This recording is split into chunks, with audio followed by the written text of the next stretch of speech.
this is Lady Boulay, and I hope you're having a fabulous day.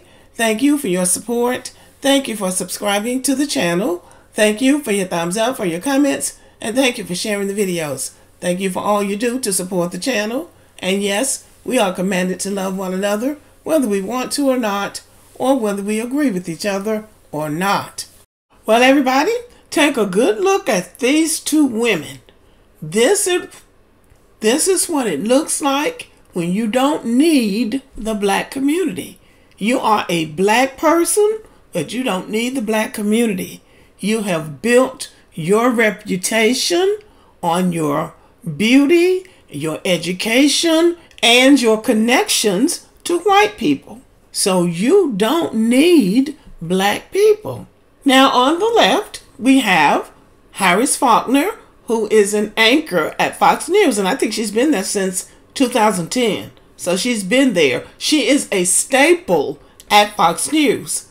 And then on the right, of course, we have the notorious Candace Owens, recently suspended from YouTube for hate speech, which doesn't surprise any of us. Both of these women are married to white men and are the mothers of biracial children. So that takes them further away from the black American community. So they're not even missing in action in the black American community because they're not even missing.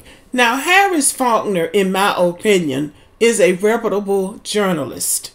She works for Fox News. They need the one black who is complicit and goes along with them, but somehow she still manages to keep her dignity. Occasionally, she will say something that some black people might find offensive, but pretty much she sticks to her job and her life, and she doesn't do anything to make black people mad. So I'm going to say that she's the good one. It is also worth mentioning that Harris Faulkner is a descendant of American slavery, and I believe Candace Owens' parents came here as immigrants. So that counts for some of the differences that we see in these two women. So I think it's safe to say that these women are not connected to the black American community in the way that some people are, like Oprah Winfrey, even though black people seem to be having a moment now with Oprah. She's still connected. Tyler Perry is still connected to the black American community, even though black people get mad at him and criticize him and talk about him, but he's still connected. So you can be connected and still be a celebrity or rich, and you can be not connected and be a YouTuber like Candace Owens. Now let me explain what that means, because just because you don't have their telephone number and they're not texting you on a daily basis doesn't mean they're not connected to the black community. They still make movies about black people. They still interview black people. They still have television shows about black people. They still engage in functions that have to do with black people. So, you know, if you're not a celebrity, you might not have that personal telephone number, but that doesn't mean they're not connected to the black American community. But these two aren't. So when they show up in black spaces, sometimes it's just weird. Harris Faulkner is one of the journalists that interviewed Donald Trump when the National Association of Black Journalists interviewed him in Chicago. Rachel Scott ended up being so infuriated because Donald Trump was so unprofessional and tried the same shenanigans that he always tries when he's being interviewed by someone that he doesn't want to interview him, calling them nasty and unprofessional, didn't answer any questions, just sat there and complained about how they were treating him when all they were doing were asking him questions. So the problem there was that Harris Faulkner, who was the seasoned journalist, didn't help. And people really wondered, what was she even doing there in the first place? She does belong to the National Association of Black Journalists, but Harris Faulkner has a platform on Fox News. This was supposed to be an opportunity for lesser known journalists, I thought, to interview him, black journalists who are really black journalists. Harris Faulkner is treated like an honorary white woman. So when Donald Trump was so nasty at the end of the interview, Harris Faulkner, I think, was trying to tell them to be professional and shake his hand, and Rachel Scott wouldn't do it. And I believe that there was some tension there because they didn't treat her like you would a sister.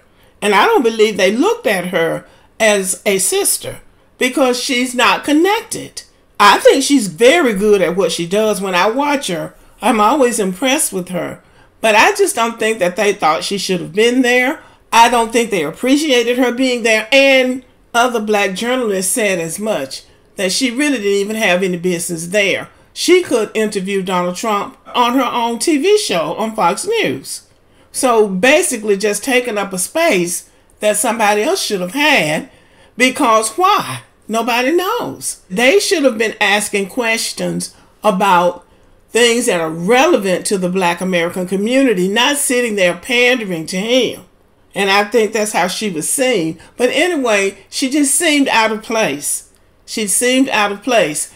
Nevertheless, she is an example of a black person who has become very successful, a black woman, without any help from the black community. And so that is the main reason why I think people felt like when Donald Trump was going to be interviewed by black journalists, she should have recused herself from the interview and let somebody who is more attuned to what's going on in the black community take that spot.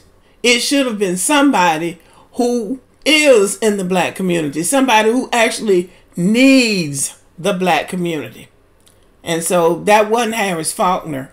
Now, Candace Owens is a short story. You know that she has been suspended from YouTube for collaborating with Kanye West. Now, if there were ever two peas in a pod, it's Candace Owens and Kanye West. And if Kanye West is bipolar, well, it just appears to me sometimes that Candace Owens behaves like a person who needs a diagnosis. That's the best I can do with it. So this headline from The Independent says, Candace Owens suspended from YouTube after Kanye West interview violates hate speech policies. Controversial commentator Candace Owens has been suspended from YouTube after sharing her 2022 interview with Kanye West that claimed Jewish people control the media. I don't know why she's trying to buck at these people. The best thing for Candace Owens to do is leave these people alone, because she doesn't really have arms long enough to fight with these people. And I don't know what they've done to her, but I really wish that they could make up, because this is just silly. And she doesn't even get into it with these people fighting for her own ethnic group, her own racial group. She gets into it with these people over frivolous stuff that doesn't have anything to do with her. There's nothing even, so what if they control the media? Somebody's going to control it, and we don't control anything. So what's the use of making noise about something that you can't do anything about? You should be working behind the scenes to try to get a share of it yourself, if it's important to you. Her husband was trying to do some kind of a social media platform. I don't think he knew what he was doing. But anyway, it's not my fight. Candace Owens, to me, is a person who needs a diagnosis, because she doesn't do anything that makes sense. And so I'll say again, if Kanye West has a problem, she does too, because he seems to be the only black person that she can get along with. And that within itself lets you know that some in the milk ain't clean. Okay, y'all, thank you for listening. Have a good evening.